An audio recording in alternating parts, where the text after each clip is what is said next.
welcome back guys. Q&A Friday. Now, it's been a pretty terrible week for me training wise. I've just been so busy with work, with life commitments, with hospital appointments and things like that. I just haven't been able to train as much as I wanted to, and I'm just, at the minute it just feels like I'm bursting with energy and ready to train.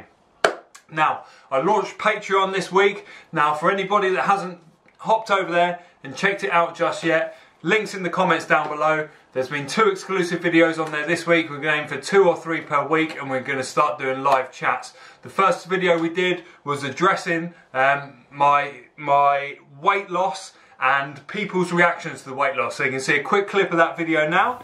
But it's other people's insecurities being projected onto you. They can't lose weight, or they look at themselves in the mirror and they don't like what they see.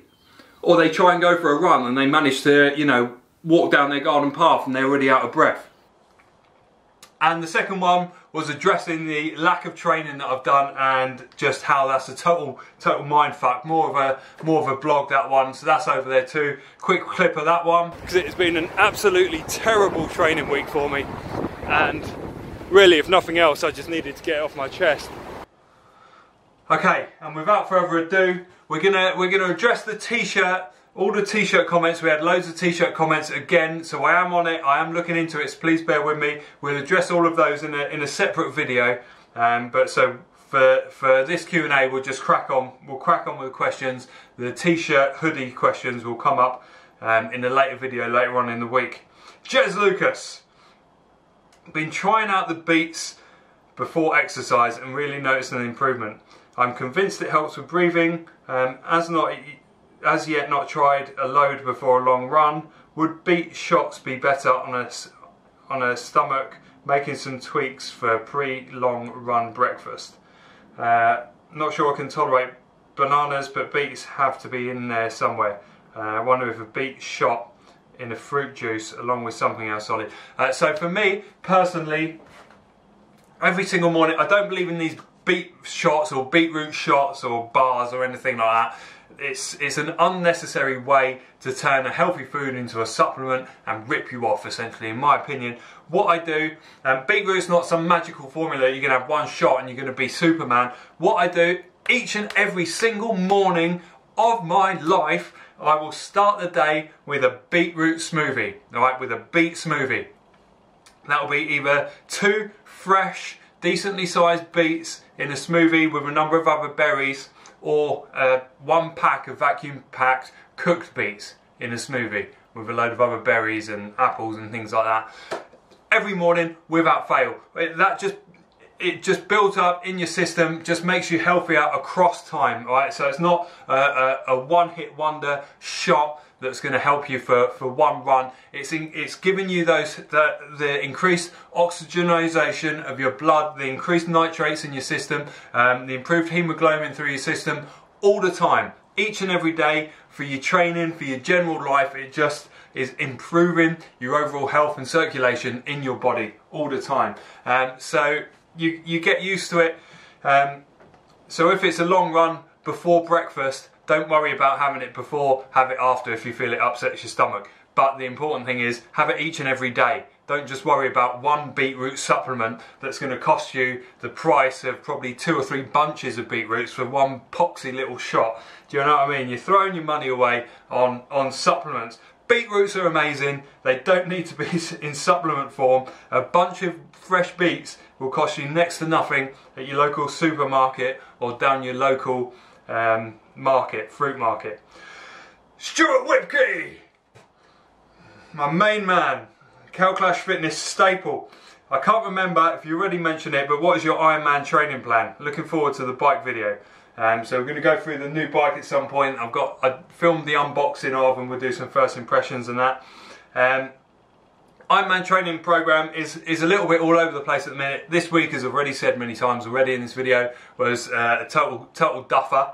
But in general, my plan is, I'm not following a plan like I normally do, which is against everything that I recommend. But because I commute in and out of work, and pretty much that's a staple, no plans really pick up on that. So I'm going to be working with one of the coaches from my local club to put together a proper plan that works around that. I try and run on my lunch breaks, do a longer run, at the weekend, do a longer cycle, and then brick as well at weekends, and swim on my lunch breaks as well. But generally I'm not following a plan. I should be, and I'm going to try and construct one around my commutes, but obviously that's quite an unusual training pattern, so you can't just get a one-size-fits-all plan for that. Martin Cheatle, again another Kalclash Fitness staple. When you go out with the family, do you struggle to find vegan food on them menus in restaurants, etc., or do you not eat out anymore? Two things here. Number one, across the country, just restaurants are becoming much better with vegan options. You can pretty much get a vegan option in most restaurants now. So if you go to a chain restaurant, for example, off the top of my head, Pizza Express I think do one. However, I've not been to Pizza Express in a long while, but I think there's a vegan option there. Harvester even does 2 or 3 vegan options. They're pretty miserable, but all the food in Harvester is pretty miserable, but there is a vegan option there. There's too many chains. I generally try and avoid chains, but whenever I've been to it, Las Iguanas I think has got plenty of vegan options too, and really tasty ones. I'm lucky enough to live in Brighton and Worthing area, where there's just tons and tons and tons of options for vegans, so I'm very lucky and very spoilt. But the chained restaurants also are cottoning on. It's becoming pretty fashionable to be vegan these days. We were all I'm sure vegan before it became fashionable, but there's so many tasty vegan options out there in restaurants these days. Just check the menu before you go. But if you go to a pizza place, just ask them not to stick the cheese on it, and generally you're going to be alright, and that's an easy vegan option to go to if you're in a restaurant. Freshly Squeezed. Just got my first pair of Vibrams. You made a good choice, good sir. Absolutely loving them. However, I get a ton of blisters. Any way of avoiding this, or do I just need to run through them? You'll get used to this. There's a couple of things you can do. You can put talcum powder or baby powder. I'm not sure if you're from the US or not. In the UK we call it baby powder.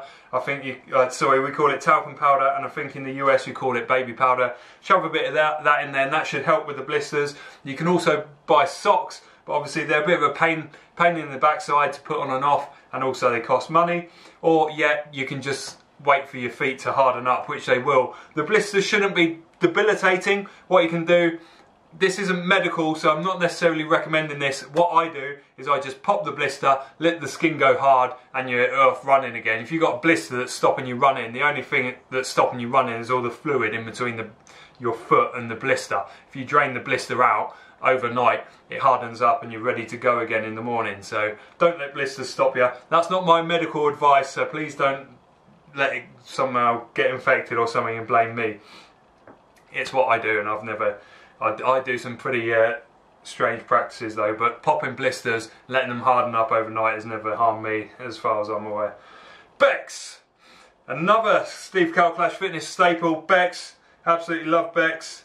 What's your warm-up / stretch routine before an event? So I don't generally static stretch before a run in general. If it's an event, if it's a triathlon, I don't do a great deal of warming up or anything like that, because the swim's the first event. I'll make sure I get in the water nice and early and start swimming to warm up. Similarly, if it's a run, I'll do some jogging back and forth, then I'll do some dynamic stretching, which I can cover in another video if people are up for that, or you can just Google that anyway. But dynamic stretching, essentially where you're moving about, moving your limbs around. It's all good. Generally getting the blood flowing in the areas that you want it to, limbering up with a light jog, just to get everything flowing, your heart rate elevated slightly. I can do a separate video on that though. It's a really good question. J. Colm. Best way to get higher hemoglobin. Here we go. Higher hemoglobin. My hemoglobin is 119 and my half marathon BB is 1 minute 14:28, and I'm 19 years old. So a very quick time. I'm always recommending the same things over and over again. Beetroots, leafy greens, watermelon, pomegranates, things like raisins, dates. They're all going to really help to increase your hemoglobin, to oxygenate your blood, to get nitrates in your blood. All of these things really help, okay? So I probably wouldn't even be able to recite that again. Beetroot, spinach, leafy greens, pomegranate, what else did I say? Raisins, dates, they're all good, and you can also go potassium for bananas and coconut water for your electrolytes too. But generally, I'm always eating most of those ingredients all the time, and then the coconut water, which is a bit more expensive, and the pomegranate juice, which is definitely more expensive unless you live somewhere like Turkey where they're just growing everywhere. They'll really increase your hemoglobin, folic acid, what else? Vitamin C. Steer clear of caffeine, coffee, tea, things like that, because that's going to have a negative effect. And I think that's generally it. Just eat a really healthy, no processed food diet with all those foods that I'm talking about, and you're going to be smashing it. What I do every single morning: beetroot smoothie in the morning, dark leafy green smoothie with spinach in the evening, and that's making sure throughout the day my blood is as oxygenated as possible and my hemoglobin levels are as high as possible, because food will increase your performance more than absolutely anything out there. And it's what I've always said from the beginning of this channel, and I know many people have listened and many people have seen the benefits of that, but people just don't understand training, and they don't understand the way food can improve your performance with no extra effort whatsoever. So that's a brilliant question, and your PB already at 19 years old is fantastic, so just keep going. Gary Bobbins: which running vest would you recommend for marathons? The vegan YouTuber Harry Runs recommends the Nathan Vapor, but which one would you recommend? So I'm familiar with Harry Runs. I'm subscribed to him, he's subscribed to me, but we're not exactly busy buddies or anything. We don't chat, but we are subscribed to each other. I do really like his content and his videos. He's a phenomenal runner. He recommends the Nathan Vapor vest, but I also think that he has a lot of Amazon sponsored links and things like that. So I'm not saying he'd be biased, but I don't know. Personally, for me, I don't run in vests, but I've never tried them. I prefer to run in a running backpack with a hydration pack on my back, but that's generally because if I'm using one, I'm running, commuting into work and back, and that's what I use for that. And then for longer runs, when I'll need it, I have that backpack, so I'll use the backpack. And I just use a cheap one from oh man, I can't even remember the name. It's just a high street. I can't remember. It's a high street brand on the UK high street. It cost me less than 20 quid for the bag. Obviously, it clips around here, clips around here. It's really comfortable. Has a hydration bladder. Has places for gels or food in it down here. And obviously, it's a backpack, so you can fit lots and lots in it. And when you're running with it, you just it's a breeze. You don't even know you're wearing it. It's a joy to run with. I'll try and put the link down below. They're not selling it at the minute because it's winter and they probably think that people don't run in winter or some ridiculous nonsense. At least the Brighton shop's not selling it, but I prefer to run in a backpack. But I've never tried a vest, but I've tried many different things, and the only thing I ever find that I get on with is a backpack that clips at the top, clips around the waist. It's nice and comfortable and has my little hydration thing there as well. LaDon James, regular commenter on the Q&A Friday, much appreciated. For next week, 2 questions. Number 1, do I have cheat days or cheat meals where you eat whatever you want, including animal products? So that's question 1, but really there's 2 parts to that. So I don't have cheat days, no, and I never eat animal products, no. So cheat days, I don't generally have cheat days, but throughout the week I'll eat something naughty. I was in Asda yesterday, which is Walmart for the UK, and I was actually, Asda didn't have what I wanted, which was dishwasher salt. So then I ended up in Sainsbury's, and then I thought, oh well, I'll just check the ice cream aisle just to see what they've got for vegans. They had the Ben & Jerry's peanut butter and cookie something or other vegan one. So I thought, meh, why not? I'll give it a go. It was very tasty, but you know, I won't have cheat days, but I will be tempted into things. The Booja Booja or whatever it's called ice cream from Waitrose is the best ice cream out there, whether you're vegan or not.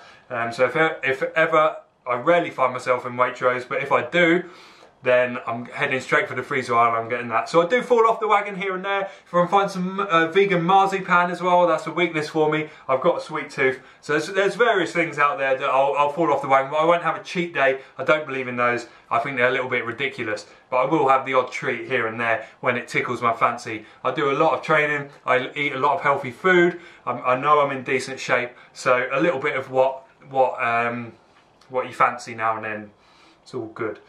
And are you bringing up your boy on a high carb vegan diet? He's a bit young for that, so I'm trying to bring him up. He won't eat. He's basically on a vegetarian diet. He won't eat anything. He won't eat any meat because he associates that with, you know, if it's chicken, then he knows that that's a chicken. He knows he absolutely loves chickens, so he won't eat it. My wife and pretty much the rest of our entire family, apart from my brother and sister-in-law, they're all meat eaters. My brother and sister-in-law are vegan/vegetarian, so they get it. And my wife's side get it too, but also they're big on meat, so they'll try and get him to eat meat. He's on dairy, but he's not old enough really to make his own decisions yet. So when it's up to me, he's eating vegan.